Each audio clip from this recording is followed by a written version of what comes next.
Nicola, bem-vindos a mais um vídeo do canal, sempre bom ter vocês por aqui, sem perder tempo, só pedir para deixar like, se inscrever no canal e ativar as notificações. Pra cá, aqui que você que tá aí vai ver, vai ler, vai ouvir muita gente dizendo que o Flamengo não queria, que não existe rivalidade, que isso é coisa aqui de Minas, só que o que aconteceu hoje na Arena do Galo provou que isso é uma absurda mentira e isso não vai emplacar, né? Otário é todo aquele que acredita nessas falácias aí. Deixa eu te dizer uma coisa.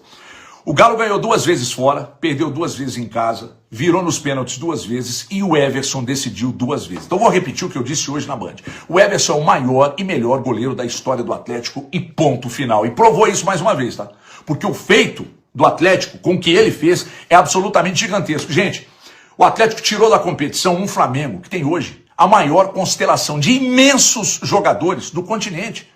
Tô para te falar que é o elenco mais qualificado da história do Flamengo, seguramente o mais caro, uma folha de mais de 40 milhões de reais e um orçamento superior a 1,5 bilhão. Mas e daí? Ficou pelo caminho, né? O Alacian, se liga aqui, seu pênalti subiu lá na altura da sua arrogância, então menos, querido, bem menos.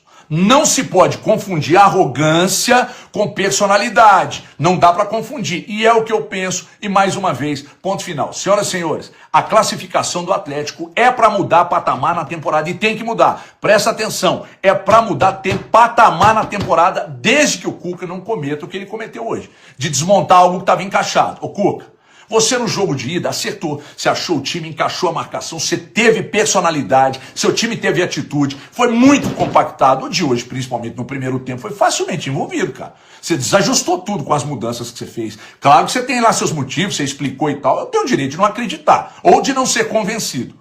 E conseguiu corrigir no segundo tempo, isso aí eu preciso admitir. Então, Cuca, não dá passo para trás e nem tenta ser bestial. De qualquer forma, o espaço aqui é para destacar o feito fabuloso do Galo, com essa classificação que foi extraordinária. Poucos times no continente vão conseguir fazer com o Flamengo o que o Galo fez aí. E para fechar, eu venho dizendo aqui durante toda a semana sobre essa movimentação, toda essa turbulência ocorrida nas semanas anteriores aí. Isso precisa servir para corrigir definitivamente a rota. E dentro de campo, os jogos e as decisões contra o Bucaramanga, contra o Flamengo, precisam servir para mostrar erros e acertos. Meus amigos do esporte, o Galo está classificado diante de uma seleção continental, então aproveita esse momento aí e eu sigo destacando, que é de apoio, o momento é de apoio, apoio irrestrito a todo esse elenco aí, porque a gente sabe onde esse apoio já levou o Atlético. Agora, para fechar definitivamente, o Everson, você precisa ser canonizado, meu querido, porque o Galo tem um novo santo.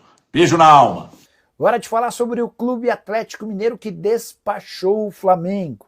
Para a alegria de Rubens Menin, o acionista majoritário da SAF atleticana, era só sorrisos e provocações ao Fla, depois da derrota no tempo normal por 1-0 e da classificação do Atlético nos pênaltis por 4-3. O Menin disse o seguinte, abre aspas, já é a 3ª vez em Copas que papamos do Flamengo. Teve o 4-1 na Copa do Brasil, a Supercopa e agora, sem dúvidas, tem um gostinho especial, 3 vezes no Flamengo é bom demais, fecha aspas. Há uma rivalidade muito grande, especialmente para os atleticanos em relação ao Flamengo. Depois do Cruzeiro dá para dizer que nenhum outro time incomoda mais ao atleticano do que o rubro-negro. Importante contar também que a alegria do Atlético está muito associada, ou ela contrasta com a 3ª derrota em 3 jogos para o Flamengo na Arena MRV. No ano passado o Flamengo chegou a vencer o Atlético e se sagrar campeão da Copa do Brasil, agora foi a vez de o Galo eliminar o adversário. Queria falar também sobre o Everson, de novo vestindo o papel de herói. Ele pegou uma das cobranças do Samuel Lino e viu a finalização para fora do Olacian por cima do gol.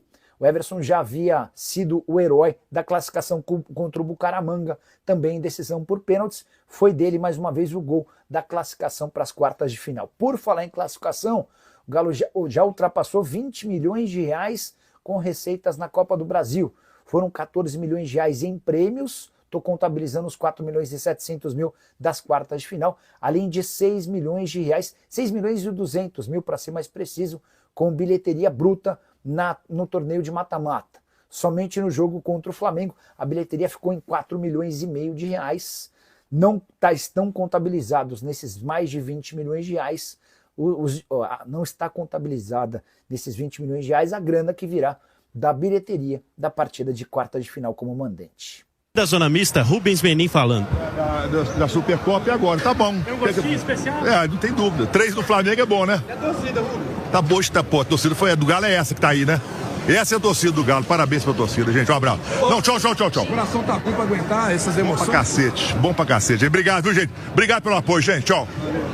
Aí, coração bom pra cacete, disse o sócio majoritário da SAF do Galo, Cirilo. Ô, Cirilo. É importante falar, cara, do trabalho que a diretoria fez nas últimas semanas também, porque assim, gestão de crise em um time com esse tanto de consumidor que tem o Galo, Edu, e num momento de muita dificuldade. Os caras apanharam muito também e boa parte das críticas foi justa, né? Pelo como aconteceu, né? É evidente que tem um peso de mão aqui e ali que acontece, e a gente sabe que acontece.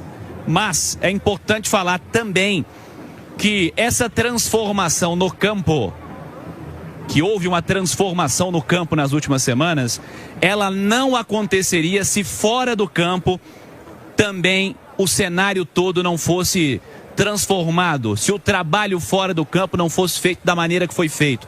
O trabalho fora de campo nas últimas semanas tem que ser enaltecido, porque na hora de criticar é mais fácil, mas na hora de elogiar, a gente tem que elogiar também.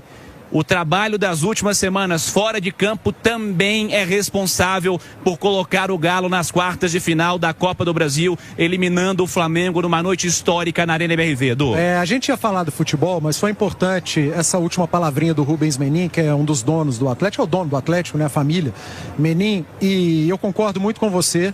O Atlético olhou para o próprio umbigo, né? Olhou para os próprios problemas, o Atlético não terceirizou, ouviu muita coisa calado, muitas críticas justas, outras extremamente exageradas, né? Que já vem de algum tempo e parecem até direcionadas, mas enfim, acontece. Mas eu estou muito tranquilo, Cirilo, porque por mais que muita gente pense que não, mas lá na Itatiaia nós temos a liberdade para criticar, para elogiar. Eu critiquei muito o atraso de salário no Atlético, o atraso de direito de imagem, o que aconteceu com o Rony, com outros atletas. Aquela semana eu bati muito. Eu critiquei muito o departamento de futebol do Atlético por não utilizar jogador que estava disponível quando precisava de utilizar. E eu tenho liberdade para criticar, mas eu faço com respeito, né? É diferente fazer com respeito. E eu tenho liberdade para elogiar. A diretoria do Atlético olhou para o próprio umbigo, bateu no peito, resolveu os problemas internamente, quieta, foi lá. Não foi para microfone bater boca com ninguém.